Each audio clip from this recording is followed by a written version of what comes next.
So guys, mag-adobo ako ng manok. Ito.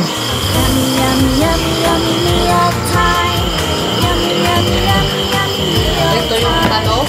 Ito yung mga ingredients guys. Bawang, sili, at sibuyas.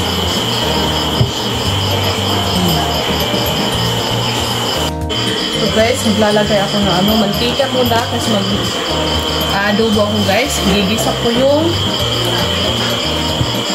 bawang, sibuyas, at sili. Saka ito guys.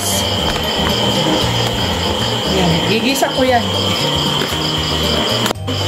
Guys, ito magigisa na ako ng bawang.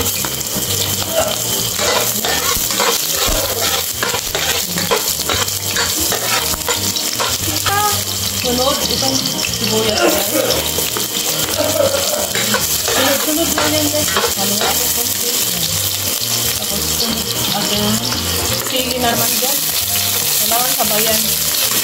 Para ibisa muna yung sili bago yung manok. Para pampawala ng lansa guys ba.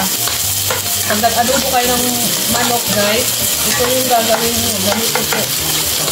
Para hindi malansa yung adobo. Kasi kailangan ng adobo na may sili. Depende po sa inyo kung gusto nyo lang may sili. Tapos ito naman bibisa ko na din yan.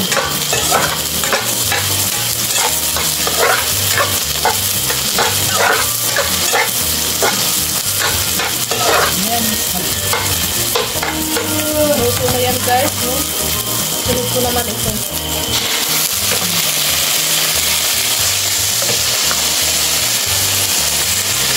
Adobong manok to guys with spicy to.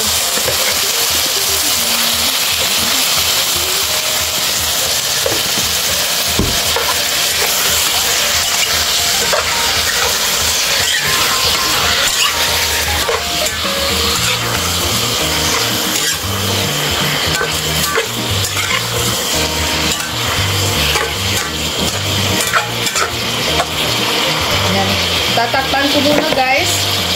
Kailangan naka-absorb yung muna bago ko lagyan ng tuyo at saka suka guys.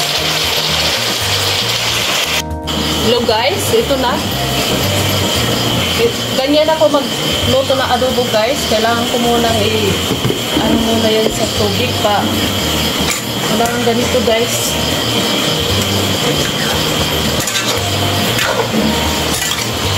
Ganyan ko muna yan guys, diba? Para yung lansa sa manok guys, mawawala guys. Maghahuli na yung tuyo at saka suka.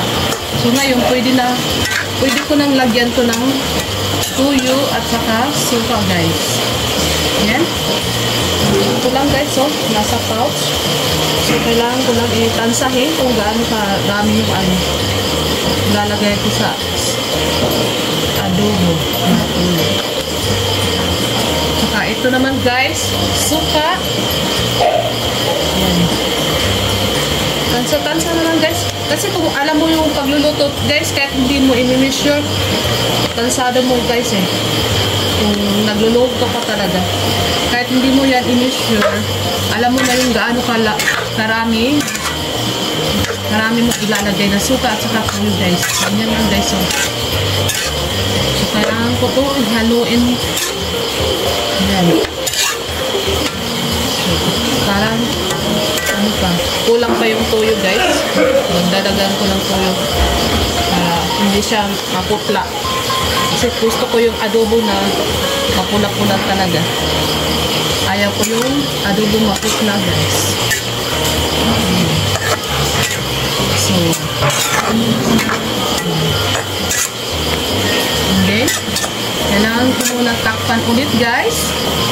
Yan guys, takpan ulit. Mamaya titingnan ko kung wala na yung sabaw. Kailangan lutong-luto na siya guys. Yan guys.